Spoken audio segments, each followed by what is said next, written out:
तो लगातार देखिए जो पुलिस है वो पूरी तरीके से एक्टिव मोड में, और यही वजह है कि जो बदमाश है उन्हें लगातार ढेर किया जा रहा है। फिलहाल अब खबरों में आगे बढ़ते हैं, बात कर लेते हैं 3 नए आपराधिक कानून की।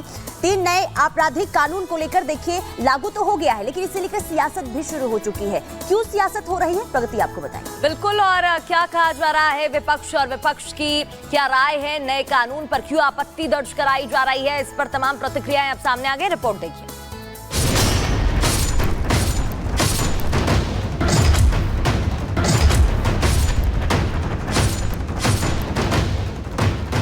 बहुत ही गलत तरीके से ये हाउस में पास हुआ।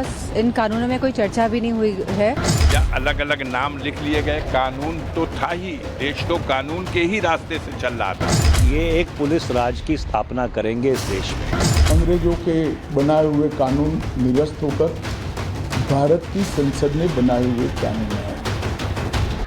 देश में 1 जुलाई 2024 से नए आपराधिक कानून लागू हो चुके हैं। कानून के लागू होने के साथ ही इन कानूनों को लेकर सियासत का भी आगाज हो चुका है। बीजेपी इन कानूनों को न्याय प्रक्रिया को मजबूत करने वाले कानून बता रही है, तो वहीं दूसरी ओर कानूनों पर विपक्ष सवाल उठाना शुरू कर चुका है। कांग्रेस, टीएमसी, सपा और एआईएमआईएम ने इसका पुरजोर विरोध किया। सत्ता पक्ष पर निशाना साधते हुए कहा कि इन कानूनों को पिछली लोकसभा में विपक्ष के बिना बहस कराए पास करवा लिया गया, जो कि असंवैधानिक है।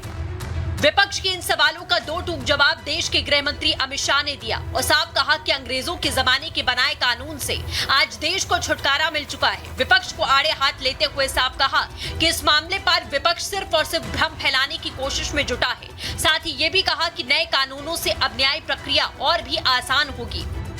75 साल के बाद इस कानूनों पर विचार हुआ। हर थाने में अपना काम करना चालू करेंगे, तब दंड की जगह न्याय लेगा। सिर्फ इतना ही नहीं, गृह मंत्री अमित शाह ने साफ कहा कि कानून लागू करने के लिए सुझाव लिए गए। नए कानून पर विपक्ष भ्रम फैला रहा है और दोनों सदनों में चर्चा के बाद ही कानूनों को लागू किया गया। इतने बड़े सदियों के बाद हो रहे सुधार को पॉलिटिकल कलर देना मैं मानता हूं ठीक नहीं है। मेरे तो सभी विपक्ष के साथियों से विनती है, पॉलिटिक्स करने के ढेर सारे मुद्दे हैं, आराम से करिए पॉलिटिक्स, कोई चिंता नहीं, हम भी जवाब देंगे।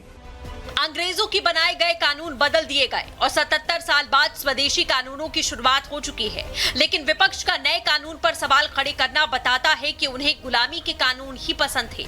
एआईएमआईएम चीफ ओवैसी ने आरोप लगाते हुए साफ कहा कि इन कानूनों के जरिए सत्ता पक्ष गलत इस्तेमाल करेगा।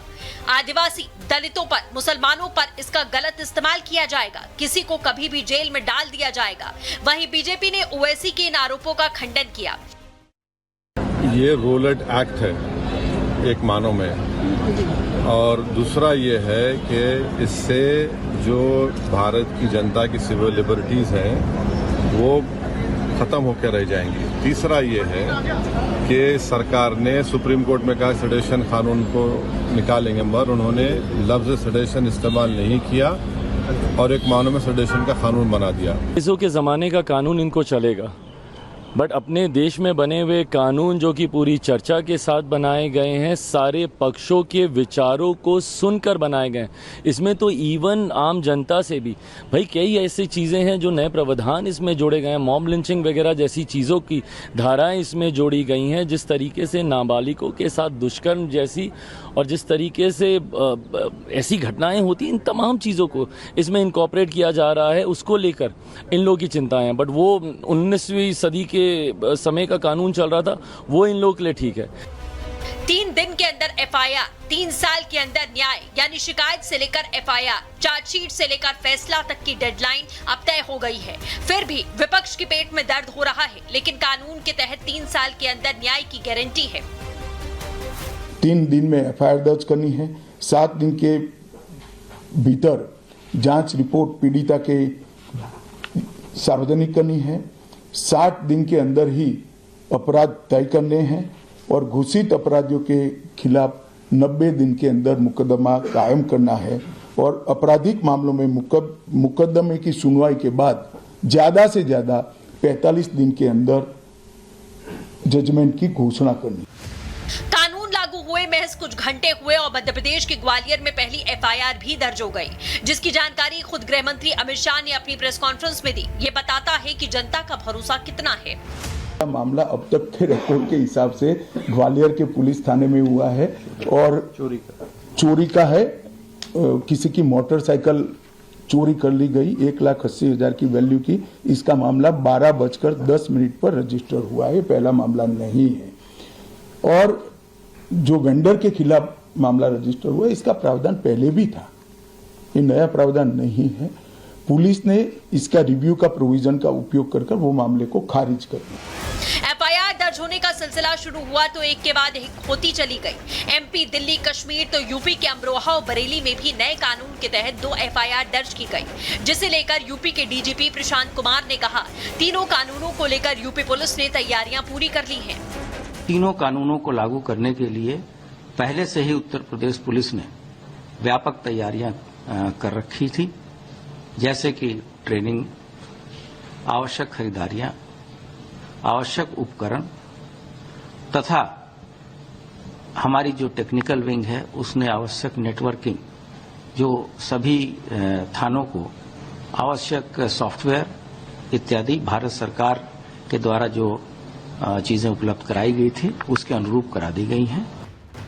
वहीं दूसरी ओर भोपाल पुलिस कमिश्नर हरि नारायण चारी ने भी रिपब्लिक भारत से बातचीत में बताया कि कानून लागू होने के पहले ही दिन 10 एफआईआर दर्ज हो गई और नए कानूनों के प्रति लोगों को जागरूक करने की भी कोशिश की जा रही है। आज हम लोगों ने पूरे थानों में जनता तक पहुंचाने के लिए सभी जगहों पे इस तरह के बड़े कैंप आयोजित किए हैं। लोगों से इंटरेक्शन, सभी स्कूल कॉलेजेस में पुलिस जा रही है। विभिन्न हमारी जो अन्य एजेंसी हैं, दूसरे एजेंसी, कुछ स्कूल के बच्चे, कुछ एडवोकेट्स, अलग अलग लोगों के लिए भी हम लोग इसमें मदद ले रहे हैं और कोशिश कर रहे हैं कि लोगों तक बात पहुंचाई जाए और शायद यही लोगों में जो जागरूकता लाई गई, जगह जगह किए गए। इसलिए आप देखेंगे कि सबसे पहले संभवतः प्रदेश की पहली जो एफआईआर है भोपाल में हुई है, हनुमानगंज थाने में। नए कानून लागू होते ही हो रही एफआईआर ये बता रही है कि जनता को इन कानूनों पर पूरा भरोसा है, लेकिन विपक्ष को इन कानूनों पर भरोसा नहीं है। सवाल यही है कि आखिर विपक्ष देश हित और जन कल्याण के मुद्दों पर भी सिर्फ और सिर्फ विरोध की आवाज क्यों बुलंद करता है। न्याय कानून समय की मांग थी, जिसे लागू कर दिया गया है।